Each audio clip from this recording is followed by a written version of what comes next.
नमस्कार, मैं हूं आपके साथ गौरव राजेंद्र। बुलेटिन की शुरुआत करते हैं। गोरखपुर नगर निगम द्वारा 14.22 करोड़ की लागत से निर्मित नगरीय सेवा केंद्र और senior citizen day care centre का लोकार्पण मुख्यमंत्री योगी आदित्यनाथ ने किया और इस दौरान सीएम योगी ने कार्यक्रम को संबोधित किया। क्या कुछ कहा, आपको सुनाते हैं। नगर निगम गोरखपुर के द्वारा आज गोरखपुर महानगर वासियों को दो महत्वपूर्ण सेवाएं प्रदान करने पर नगर निगम की पूरी टीम को हृदय से धन्यवाद देते हुए महानगर के उन सभी वार्डों को जो इस सुविधा का लाभ लेंगे उन सबको मैं बधाई देता हूं, उन सभी का मैं अभिनंदन करता हूं। लोकतंत्र की पहली शर्त है संवाद की। ईज ऑफ डूइंग बिजनेस की और ईज ऑफ लिविंग की।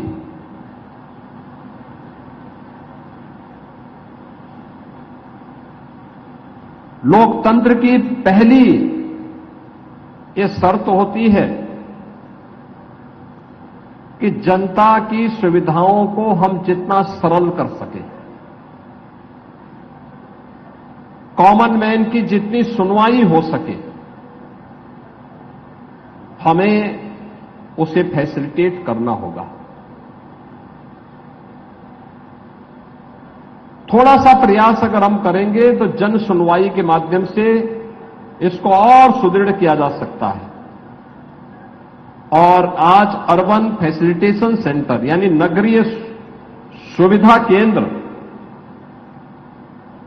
नगर निगम से संबंधित जितनी भी सेवाएं हैं उन सभी सेवाओं के लिए अब नगर निगम कार्यालय में जाने की आवश्यकता नहीं, बल्कि 16 वार्डों को इस अर्बन फैसिलिटेशन सेंटर में, नगरीय सुविधा केंद्र में वे सभी प्रकार की सुविधाएं एक छत के नीचे यहां पर प्राप्त होंगी। इस दृष्टि से आज इसका शुभारंभ गोरखपुर क्लब के पास इसे प्रारंभ किया जा रहा है। मैं इसके लिए नगर निगम के महापौर जी को और सभी पार्षदों को हृदय से बधाई देता हूं, अपनी शुभकामनाएं भी देता हूं। बहनों और भाइयों, छोटी छोटी बातों को लेकर के एक सामान्य नागरिक को भटकना पड़ता है। आय प्रमाण पत्र के लिए, जाति प्रमाण पत्र के लिए, निवास प्रमाण पत्र के लिए, जन्म प्रमाण पत्र के लिए, मृत्यु प्रमाण पत्र के लिए, टैक्स जमा करने के लिए, अगर कहीं से गलत टैक्स आ गया उसको सुधारने के लिए। अब यह जो केंद्र है इस फैसिलिटेशन सेंटर के माध्यम से अब उन समस्याओं का समाधान होता हुआ दिखाई देगा। ये लोकतंत्र की पहली शर्त है और इसीलिए लोकतंत्र में आम जनमानस को, केवल उसे सामान्य नागरिक नहीं कहा है। एक सामान्य नागरिक, आप किसी व्यक्ति की, किसी पदाधिकारी की उपेक्षा कर सकते हैं, एक आम नागरिक की नहीं। आम नागरिक लोकतंत्र में वह जनता जनार्दन के रूप में, जनता जनार्दन के रूप में उसको संबोधित किया जाता है और जनता जनार्दन की भावना को हमें अपने जीवन में अंगीकार करने के लिए तैयार होना होगा। नगर निगम का यह अभिनव प्रयास अत्यंत सार्थक है। मैं इसके लिए नगर निगम की पूरी टीम को हृदय से धन्यवाद देता हूं। साथ साथ यहां पर एक नई सुविधा, सीनियर सिटीजन केयर सेंटर, जितने भी बुजुर्ग नागरिक हैं उन सभी बुजुर्गों के लिए सुविधा यहां पे बन सके।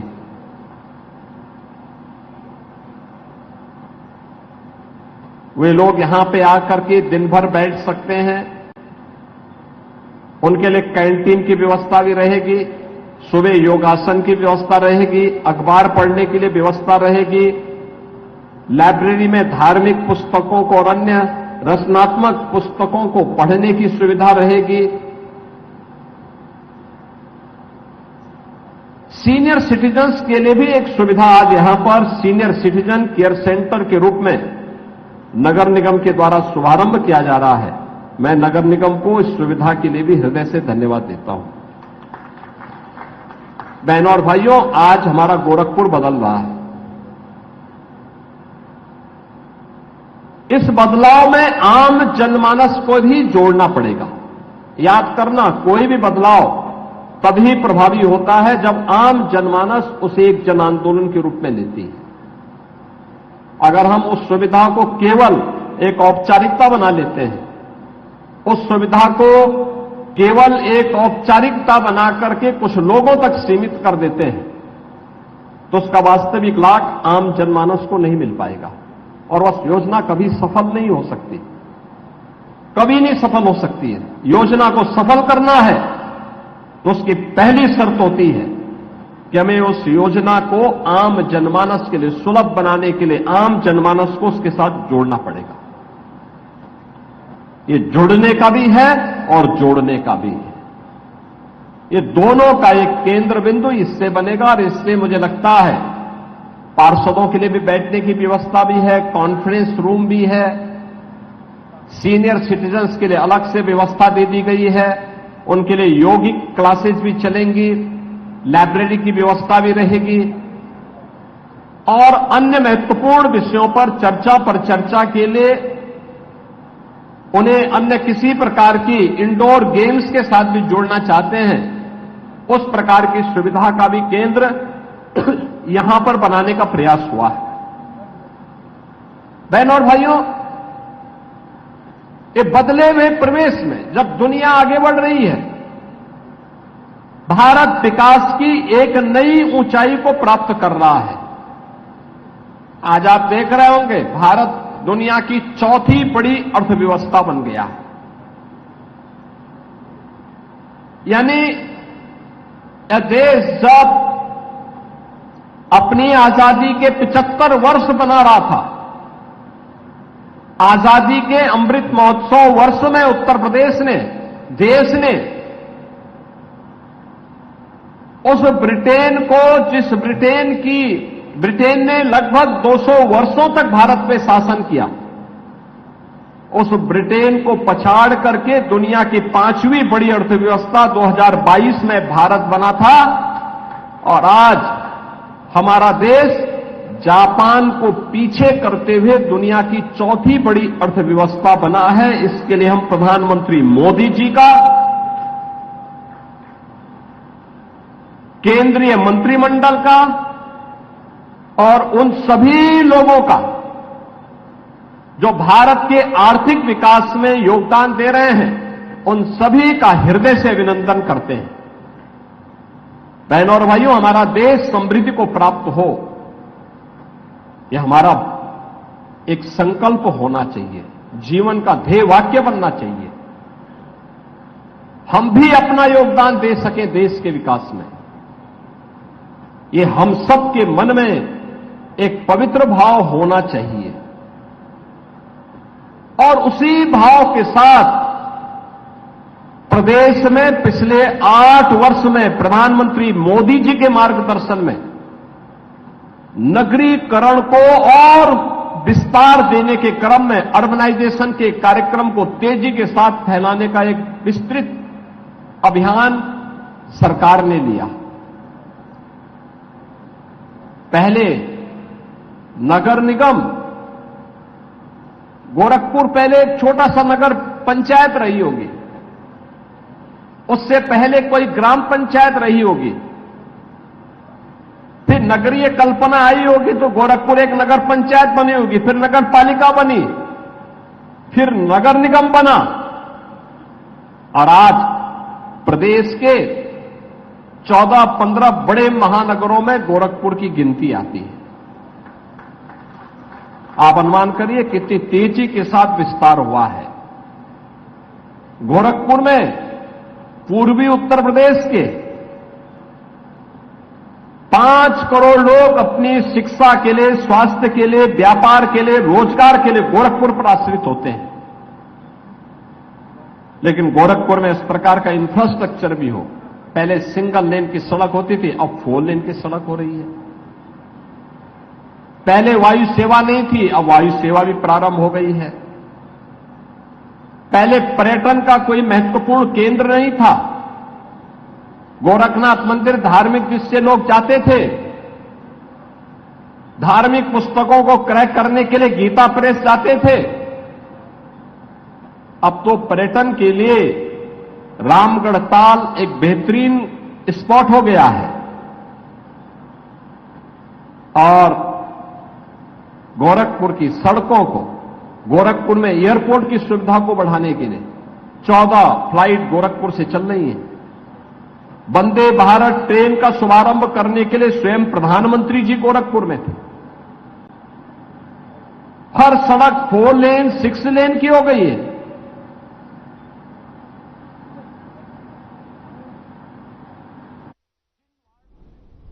पर्यटन और संस्कृति मंत्री जयवीर सिंह द्वारा ग्राम रसेमर जनपद मैनपुरी में श्री हनुमान मंदिर रसेमर और ठाकुर जी महाराज मंदिर उझया फकीरपुर के पर्यटन विकास और सौंदर्यीकरण कार्यों का शिलान्यास किया गया।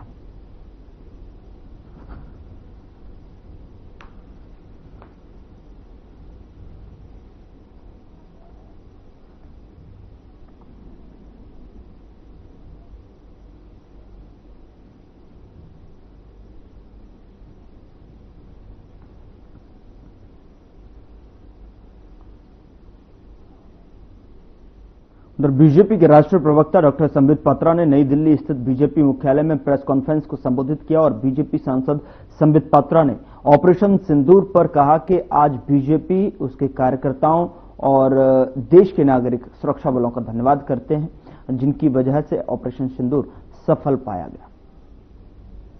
यह प्रेस कॉन्फ्रेंस आज एक गर्व से भर देने वाला क्षण है, क्योंकि यह कोई साधारण प्रेस कॉन्फ्रेंस नहीं है। मैं बैठा जरूर भारतीय जनता पार्टी के कक्ष में हूं, हेड ऑफिस में हूं, मगर मुझे लगता है मैं केवल एक भारतीय जनता पार्टी के प्रवक्ता के नाते नहीं, केवल भारतीय जनता पार्टी के एक सांसद या कार्यकर्ता के नाते नहीं, एक भारतीय के नाते, एक इंडियन के नाते आज ये प्रेस कॉन्फ्रेंस कर रहा हूं। क्योंकि जिस प्रकार का टेरर डिमोलिशन, जिस प्रकार आतंकवाद का खात्मा बीते कुछ दिनों में हमने भारतवर्ष में देखा है, भारतवर्ष ने जिस प्रकार से पाकिस्तान में आतंकी अड्डों को ऑपरेशन सिंदूर के माध्यम से समाप्त किया है, वह अपने आप में पूरे विश्व में एक संदेश भेजता है, एक निर्णायक संदेश। आतंकवाद के खिलाफ लड़ाई के विरोध, आतंकवाद के खिलाफ एक निर्णायक संदेश। इसलिए आज का ये प्रेस कॉन्फ्रेंस, इसको संबोधित करते हुए मुझे गर्व की अनुभूति हो रही है। अदम्य साहस का परिचय दिया है भारत की सेना ने, अदम्य साहस।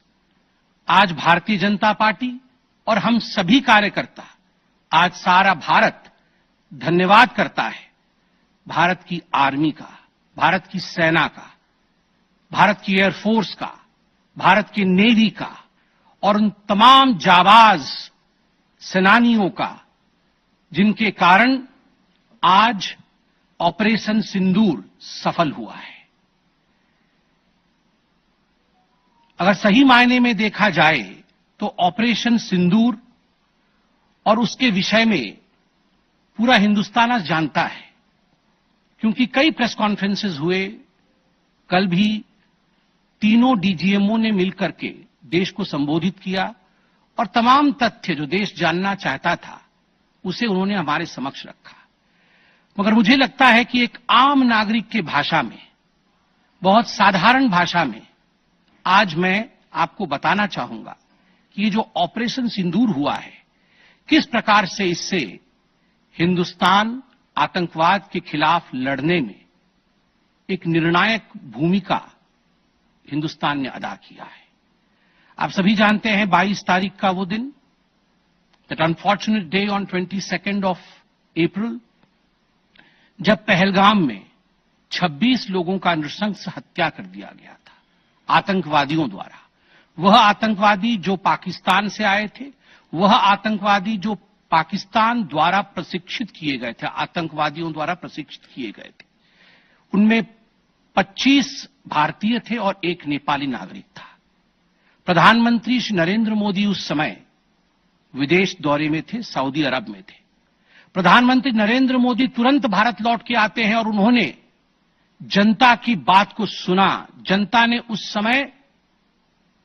उस समय एक मांग रखी कि आतंकवाद के ऊपर हमला हो, हमें बदला लेना है पहलगाम के इस आतंकवादी हमले का। प्रधानमंत्री ने बिहार की भूमि से ऐलान किया और ये वादा किया कि मैं वादा करता हूं कि जो आपकी इच्छा है कि आतंकवाद के खिलाफ हमला होगा, हम पहलगाम के इस आतंकवादी हमले का बदला लेंगे। We will avenge the death of 26 people. प्रधानमंत्री ने कहा यह जो बदला होगा यह आतंकवादियों के कल्पना से बाहर का बदला होगा, और जो बदला हुआ वो आतंकवादियों के कल्पना के बाहर का बदला था। प्रधानमंत्री जी ने कहा कि हम घुस के मारेंगे और मिट्टी में मिलाएंगे आतंकवादी के ठिकानों को, और आतंकवादियों के ठिकानों को प्रधानमंत्री नरेंद्र मोदी जी के निर्णय ने और हमारे सेना के अदम्य साहस ने मिट्टी में मिलाने का काम किया। यह वादा प्रधानमंत्री नरेंद्र मोदी जी का था। 22 तारीख से 7 मई तक लगभग ये 14 दिन आप सभी ने देखा पूरे भारतवर्ष में एक प्रकार से एक माहौल टेंशन का था, प्रेशर का था कि तुरंत निर्णय किया जाए, तुरंत एक्शन में आया जाए। बहुत सूझबूझ के साथ, सोच समझ करके, स्ट्रैटेजी के साथ पाकिस्तान भी जानता था कि हमला होगा। एयर स्ट्राइक पहले हो चुका था, किस प्रकार सर्जिकल स्ट्राइक पहले हो चुकी थी। पाकिस्तान पूरी तरह जानता था कि इस बार भी छोड़ा नहीं जाएगा, मगर उसके बावजूद पाकिस्तान इतना दिमाग लगाने के पश्चात वह डेट नहीं जान पाया जिस दिन यह हमला होना था। 22 तारीख से 7 तारीख के बीच में कुछ नॉन मिलिट्री एक्शंस जिन्होंने पाकिस्तान को कमजोर किया, वह प्रधानमंत्री नरेंद्र मोदी जी ने और भारत की सरकार ने लिया। ये जो ऑपरेशन सिंदूर है, इसका एक मिलिट्री पोर्शन है तो एक नॉन मिलिट्री पोर्शन भी है। और नॉन मिलिट्री पोर्शन में सबसे बड़ी बात इंडस वाटर ट्रीटी, जो सिंधु नदी समझौता 1960 का था, उसे स्थगित किया गया, अबेयंस में रखा गया। आप सभी जानते हैं लगभग 90% पाकिस्तान जो है इसी पानी पर निर्भर करता है। लगभग 80% उनका जो कृषि है इस पानी पर निर्भर करता है। इस पानी को यदि रोक दिया जाए तो पाकिस्तान की 1/4 जीडीपी गिर जाती है। इस पाकिस्तान को अगर इस पानी से वंचित रखा जाए तो पाकिस्तान के हालात वैसे होंगे कि उनकी जीडीपी लुढ़केगी, कृषि लुढ़केगा। केवल कृषि और जीडीपी नहीं, उनके पावर कट्स होंगे और इस प्रकार का माहौल पाकिस्तान में पैदा होगा कि पाकिस्तान एक फ्रजाइल स्टेट के रूप में, अभी भी फ्रजाइल है, और फ्रजाइल स्टेट के रूप में वो सामने आएगा। झेलम और चनाब अब संपूर्ण रूप से भारत सरकार के अधिकार में है, अधिकार क्षेत्र में है। और जिस प्रकार से यहां हम बांध बनाने की और रिवर को आगे बढ़ाने की बात कर रहे हैं, नए रिजर्वायर, इरिगेशन और हाइड्रो पावर से जम्मू कश्मीर, लद्दाख, पंजाब एवं हरियाणा, इन राज्यों को बहुत फायदा मिलने वाला है। ये कहा गया कि पानी और खून एक साथ नहीं बहेगा। मित्रों, जरा सोच के देखिए, 50 वर्षों तक जो संभव नहीं हुआ था, किसी भी युद्ध में यह संभव नहीं हुआ था कि इंडस वाटर ट्रीटी को रोक दिया जाए। जो संभव नहीं हुआ था वह असंभव काम संभव हुआ इस बार। अटारी वाघा बॉर्डर को भी रोक दिया गया। दोनों देशों के बीच में कोई ट्रेड नहीं होगा और इसका खामियाजा कोई भुगतेगा तो वो पाकिस्तान की इकोनॉमी भुगतेगी। इसके साथ ही जिन लोगों के पास पाकिस्तान का वीजा था और वो हिंदुस्तान में, पाकिस्तान के नागरिक जो हिंदुस्तान के वीजा के साथ भारतवर्ष में रह रहे थे, उन सबको बाहर निकाला गया। पाकिस्तान का कोई भी आर्टिस्ट, कोई भी परफॉर्मेंस वो भारतवर्ष में नहीं हो सकता है। इस प्रकार के कड़े प्रतिबंध पाकिस्तान के ऊपर लगाए गए। माननीय प्रधानमंत्री श्री नरेंद्र मोदी जी ने लगभग 20 देशों के राष्ट्राध्यक्षों से सीधी बातचीत की। How to isolate Pakistan, how to fight against terrorism. और सबसे बड़ी बात है, तमाम देशों ने भारत का समर्थन किया। सऊदी अरब, यूएई, यूएस, आप सोचिए इस्लामिक वर्ल्ड के बड़े देश हैं सऊदी अरब और यूएई, इन्होंने भारतवर्ष का पूर्णतः समर्थन किया। जिस समय पहलगाम का हमला हुआ था, माननीय प्रधानमंत्री सऊदी अरब में थे। सऊदी अरब के अपने दौरे को जब वो छोड़ के आए, तब उनको वहां एश्योरेंस दिया गया कि आप जाइए, हम आपके साथ खड़े हैं, वी सपोर्ट यू, हम टेरर के खिलाफ आपके साथ कंधे से कंधा मिला के लड़ेंगे। Pakistan was isolated. ये जो नॉन मिलिट्री एक्शन लिया गया, आज मैं कहना चाहता हूं कि 50 वर्षों से भी अधिक समय तक जो टूल्स कभी इस्तेमाल नहीं किए गए थे, जिस क्षेत्र में भारतवर्ष कभी नहीं गया था, वह टूल्स इस्तेमाल किए गए और अपने आप में भारत के लिए ये बहुत बड़ी बात है, बहुत बड़ी। अब आपको सीधे लिए चलते हैं जहां पर डीजीएमओ की तरफ से जो है सेना की तरफ से प्रेस ब्रीफिंग की जा रही है। क्या कुछ समझाया बताया जा रहा है, आपको सुनाते हैं। Under the umbrella of a comprehensive and effective layered fleet air defense mechanism that caters for all threats, be it drones or high-speed missiles or aircraft, both fighters as well as surveillance aircraft. The fleet operates as a composite force, maintaining a surveillance bubble at extended ranges using advanced radars. Any aerial target that attempts to penetrate this bubble is detected and identified using various techniques and technologies, affording quick and clear distinction between commercial, neutral, and hostile aircraft or flying objects at ranges in excess of the anticipated attack range.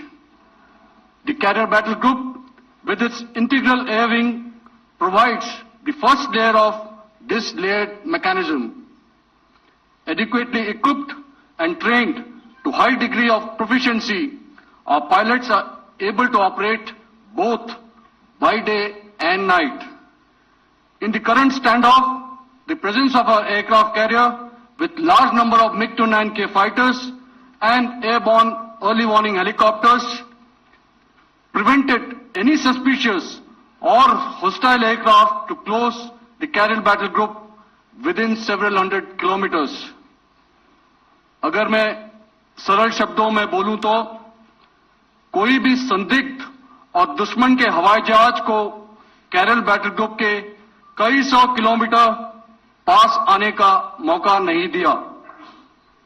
Over the past few years, and most importantly, immediately after the cowardly incident by Pakistani-sponsored terrorist attack at Pahalgam, we had validated our anti-missile and anti-aircraft defense capability in a complex threat environment using cross-platform cooperative mechanism.